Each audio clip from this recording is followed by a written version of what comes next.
and the Rescue and Resilience Fund. And now we will go to Minister of Finance, Stαϊκouras. Minister. Thank you very much. First of all, I would like to congratulate the Harvard Business School Club of Greece for managing to organize this webinar discussion despite the difficult current circumstances, taking into account and advantage of the digital technology. Of course, it's a great pleasure for me to be here with such a distinguished panel, but also a distinguished web audience. Today's discussion takes place in a period of high uncertainty due mainly to the COVID-19 outbreak, an exogenous shock leading in the shrinking of European economies at a precedented rhythm. Unavoidably, the same happens for the Greek economy. Nevertheless, it has depicted remarkable resilience. More specifically, according to the provisional available data, in the first semester of 2020, the Greek economy shrank by 7.9%, while the euro area's average was minus 9%. The Portuguese economy shrank by 9.3%, the Italian by 11.7%, the French by 12.3%, and the Spanish by 13.1%. This is the result of the timely taken, cohesive, well-targeted measures of the government, which took advantage of the available and the existing fiscal and monetary flexibility.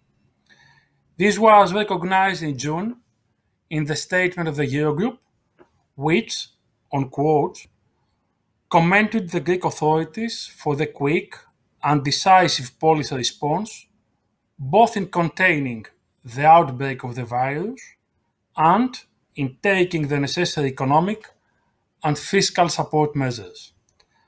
But also, this was confirmed yesterday in the 7th Enhanced Surveillance Report, which mentioned that the Greek government has to date managed to contain the spread of the coronavirus outbreak and mobilized a large amount of measures to limit its social and economic costs.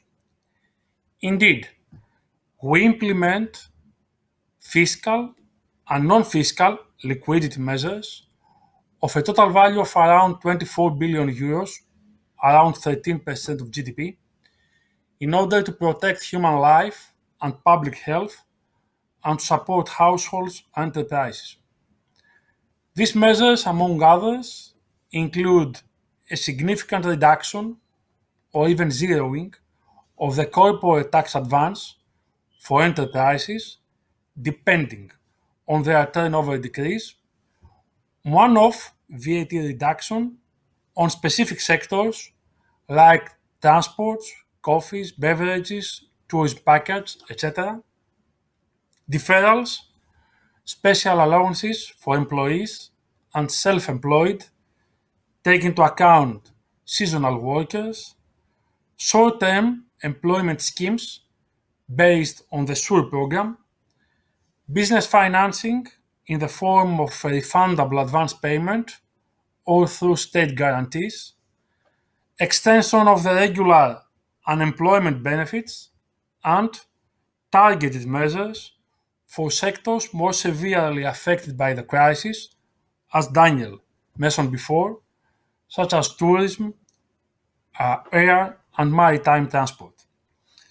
These measures also include the ones announced recently by the Prime Minister to protect employment, to enforce the productive activity, and to support the income of the most vulnerable, while always holding reserves for a future which remains uncertain.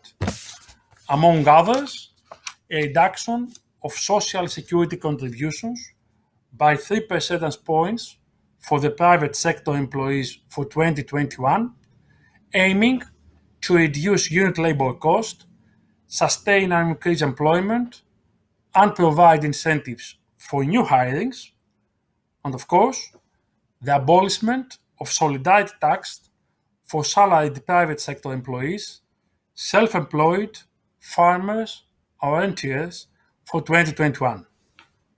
All these are financed by the prudent and neat management of the country's cash reserves. Cash reserves which have been significantly strengthened during the last year through 6 successful debt issuances of a total amount of 14 billion euros. The highlight was the most recent 10-year GGB issuance at the lowest borrowing cost ever in the country. At the moment, cash reserves stand at 37.7 billion euros, a bit higher compared with the beginning of the crisis, and they are expected to be further augmented by the use of the existing European financial instruments. At the same time, amid the crisis, as Minister of Finance, we proceeded with the implementation of important structural reforms. Indicatively, during the last 6 months, a new program to support borrowers affected by the coronavirus crisis has been launched and is being successfully running. Public consultancy on a holistic, socially sensible, and nationally growth productive framework to tackle the high burden of private debt has been completed. The institutional framework for corporate governance and the capital market has been upgraded and modernized. The framework for microfinance has been enacted. The asset development plan has been boosted in cases where it was possible, as for example in the Hellenikon project and the 3 peripheral ports. Plans to enhance the sustainability of specific companies have put into action. Consequently, we have made good use of time in order to speed up reforms, aiming at enhancing economic effectiveness and social justice. Furthermore, as it was mentioned yesterday in the 7th Enhanced Surveillance Report, good progress has been made also in other fields, like investment licensing reform, with the abolition of the obsolete nuisance classification system and the reclassification of economic activities based on environmental criteria harmonized with EU legislation, which is expected to materially ease the burden on the industrial sector.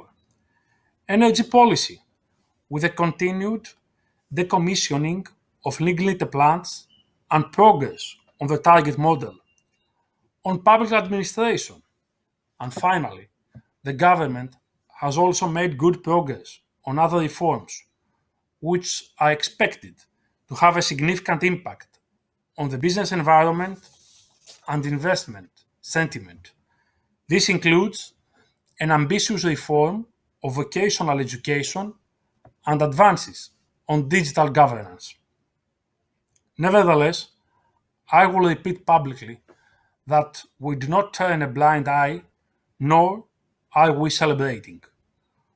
We are aware, as Mr. Savos mentioned before, of the national, social, and economic challenges ahead of us.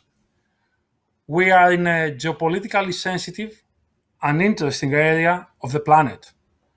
We're working prudently and methodically to overcome difficulties, to share the country's defense, to successfully tackle the health crisis, population movement, geopolitical turbulences, the return of our economies to the pre-crisis level the soonest possible, to take advantage of the fiscal flexibility with prudence, which will continue to exist at least in 2021, to have a significant rebound in 2021, and of course, to make the best use of the available European funds through the implementation of our own national growth strategy. A strategy which will be the springboard to reorient the Greek economy to a new production and growth model, and thus to achieve high, sustainable, clever, and socially fair growth. This growth can be achieved based on the important firepower that we have secured, approximately 72 billion euros from Next Generation EU and the European Union's multi-annual financial framework. At this point, I have to stress that Europe's response to this exogenous and symmetric crisis has been prompt and dynamic in order to avoid fragmentation, in contrast with what occurred a decade ago.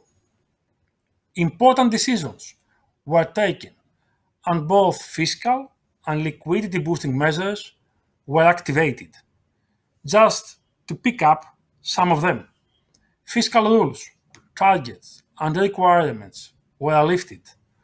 The framework for state aid and public procurement became more flexible. The ECB has introduced the PEPP and has adopted a package of temporary collateral easing measures.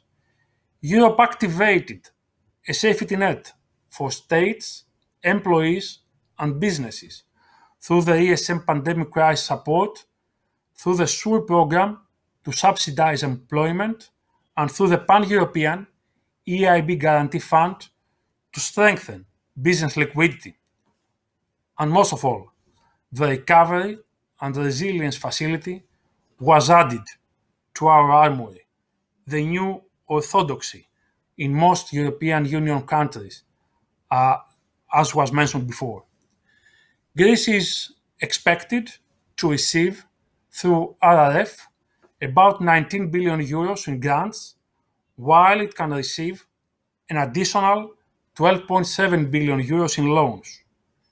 In addition, it will raise 40 billion euros from the multi-annual financial framework for the period 2021-2027.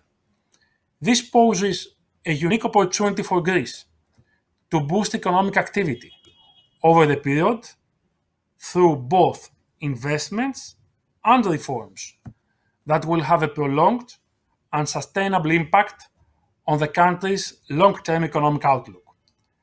The big challenge ahead is the swift restart of the Greek economy and its reorientation to a new growth model. Our priority is to achieve high and sustainable growth and to improve its composition. Greece faced for many years a significant investment gap. We have to close it. In this direction, we are setting forth two interrelated objectives. The first is how we will close the negative output gap, safeguarding at the same time responsible public finances. And the second, how we will improve the economy's supply side, in other words, its productive capacity, in order to achieve sustainable growth, sustainable and inclusive growth rates with a high level of social cohesion. To achieve these objectives, we have ambitious plans for the period ahead, and we are already working decisively on our national growth strategy. We plan to make the best use of these funds in order to implement policies based on the objectives set on that, which include, among others, the implementation of a fiscal policy with a gradual reduction of tax rates and social security contributions, the continuation of the privatization program, as well as the exploitation of public property, the digital transformation of the public sector, the simplification of the license procedures, and the reduction of the bureaucratic burden, the implementation of structural reforms concerning the regulatory framework for businesses, the faster delivery of justice, the agricultural sector, the promotion of public investment, and the support of private investment initiatives of high added value, emphasizing on the development of infrastructure, on digital technologies, on the industry stimulation, on the stimulation of endogenous sources of development, such as education, research and innovation, and the green economy. Among other areas, as was mentioned before, we have to provide incentives for reskilling, for long-term learning, and also to plan major investments in areas including efficient use of energy, networks upgrading, renewables, recycling, waste management, protection and enhancement of natural environment, and biodiversity. Such investment will underpin sustainable growth and job creation in ways that protect environment and social cohesion. To conclude, taking advantage of all the above, we will have the opportunity not only to recover, but to enter a strong and sustainable upward trajectory, an opportunity that we are decided to seize in order to restructure the economy, to enhance its productivity, and to improve its competitiveness. Thank you once again. Minister, thank you very much. Several members of the audience have sent specific questions which I would like to address to the panelists. The first question goes to Minister Stαϊκouras and says that the Next Generation EU Recovery Instrument offers, and specifically the Resilience and Recovery Facility, offers powerful funding and accelerate the green and digital transitions. But the timetable to absorb and utilize this funding is less than 5 years from start to finish.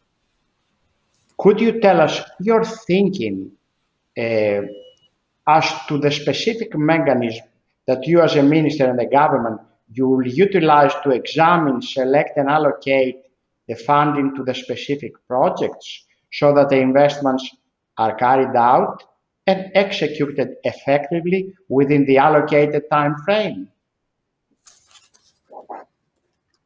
Okay, thank you very much. First of all, to have a timetable in front of us, the recovery funds are expected to start receiving in Greece during the first semester of 2021. 70% of the grants provided by the RRF shall be committed in the years 2021 and 2022. The remaining 30% shall be fully committed by the end of 2023. The total envelope should be disbursed by 2026. Based on that timetable and on the pillars, in order to make proposals that were circulated, I have a piece of paper in front of me, on the 17th of September, just a few days ago, the flagship projects that have been provided by the European Commission, the Prime Minister has set a steering committee which takes all the proposals coming up from different ministries and ministers, and we will provide it by the mid of October to the European Commission. I will repeat that this holistic approach will aim to boost productivity, to better connect production with technology and innovation, to support, as was mentioned before, labor market dynamics, to strengthen wage labor, to invest in education and innovation, to raise the size of enterprises, to promote cutting-edge technology, innovation, and digitalization, to achieve ambitious environmental goals, and to support weak households. Thank you. The next question I will address to Nuria Rubini. It says, is there a difference in the foreign policy if Biden gets elected? And would this change dramatically the US trade policy toward China? Because it is generally accepted that Biden will work with allies and lead to a much higher stakes trade war. What's your opinion, Nuria?